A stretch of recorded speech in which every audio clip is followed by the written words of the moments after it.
குடும்பம் என்கிற ஒரு கட்டமைப்போ, குடும்பம்னு ஒண்ணு இல்லனா இந்த உலகம் எப்படி இருக்கும்? குடும்பம் இல்லாத உலகத்தை நினைச்சே பார்க்க முடியாது. ஆண்டவர் சொல்றாரு, உனக்கு எல்லாமே இருந்தாலும் குடும்பம் இல்லைன்னா நீ நல்லா இல்லன்ட்டு. உனக்கு சாப்பாடு இருக்கு, உனக்கு ஷெல்டர் இருக்கு, உனக்கு ஏதேனும் தோட்டம் இருக்குது, உனக்கு தேவையானது எல்லாமே இருக்குது, உனக்கு அதிகாரம் இருக்குது, நீ என்ன சொன்னாலும் இங்க நடக்கும். ஏன் சாயல்ல நீ இருக்கிற, உனக்கு நான் அதிகாரத்தை கொடுத்துக்கிறேன், நீ ஆள முடியும், எல்லாமே முடியும்பா. ஆனா ஃபேமிலி இல்லனா இட்ஸ் நாட் குட். தேவன் எதையெல்லாம் முக்கியத்துவப்படுத்துகிறாரோ அதையெல்லாம் உடைக்க பிசாசு விரும்புகிறான். குடும்பத்துல சமாதானம் இல்லை, குடும்பத்துல பிரிவினை, குடும்பத்துல பிரச்சனை, குடும்பத்துல நிம்மதியில அங்க கைய வைக்கிறான். இன்னைக்கு பல பேர் வீட்டுக்கு போறதுக்கே பயப்படுறாங்க. வெளியவே கொஞ்சம் நிம்மதியா இருக்கு, ஃப்ரீயா இருந்துக்கிறோம், வீட்டுல அந்த சூழல் இல்ல.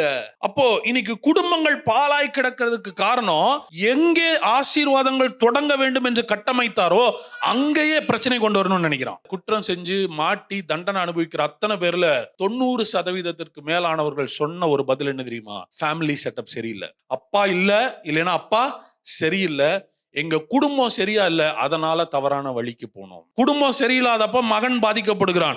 அதே குடும்பம் சரியா இருந்தா நல்ல தலைவர்கள் உருவாகிறார்கள். ஒருவர் எந்த சூழல்ல வளர்க்கப்படுறாங்கன்றது ரொம்ப ரொம்ப முக்கியம். குடும்பத்தை விட பாதுகாப்பான இடத்தை இந்த உலகத்துல நீங்க கண்டுபிடிக்கவே முடியாது. அப்படி இல்லைன்னு சொன்னீங்கன்னா அதை பாதுகாப்பான இடமா மாத்த வேண்டியது இங்க உட்கார்ந்து இருக்கிற ஒருவருடைய கடமை. இதுவரைக்கும் எங்களுடைய குடும்பம் அந்த மாதிரி பாதுகாப்பானதா இல்லைன்னு சொல்லுவீங்கன்னா, நீங்கள் தான் குடும்பத்தை பாதுகாப்பான இடமாக மாற்றும்படி அழைக்கப்படுகிறீர்கள். உங்களை போல பவர்ஃபுல்லான ஆள் யாருமே கிடையாது உங்க ஃபேமிலியில மாற்றத்தை கொண்டு வரதுக்கு. இனி உங்க வாழ்க்கையில ஒரு மாற்றம் வரணும்னா, ஆண்டவரே நீங்க ஏதாவது செய்யுங்கன்னு கேட்கறத விட இன்னைக்கு உங்களை கொண்டு கர்த்தர் குடும்பத்துல மாற்றத்தை ஏற்படுத்துவார்னு சொல்றேன். என் கணவன் சரியில்லைன்னு உட்கார்ந்து இருக்கிற மனைவிகளை பார்த்து பேசுறேன், என் மனைவி சரியில்லைன்னு சொல்ற கணவன்களை பார்த்து பேசுறேன். உங்க மனைவி சரியா இருக்கணும்னு அவசியம் இல்ல, உங்க கணவன் சரியா இருக்கணும்னு அவசியம் இல்ல. நீங்க சரியானா எல்லாமே சரியாகும். அடுத்தவங்களை கை காட்டுற வரைக்கும் மாற்றம் வரப்போவதே இல்லை. நான் என்ன செய்ய வேண்டும் என்று எழும்புவீர்கள் என்றால் பெரிய மாற்றம் வரும். உங்களுக்கு தெரியுமா, நான் கர்த்தரை நம்புறேன்னு நீங்க சொல்றீங்க, ஆனா ஆண்டவர் குடும்பங்களை நம்புகிறார். God believes in families.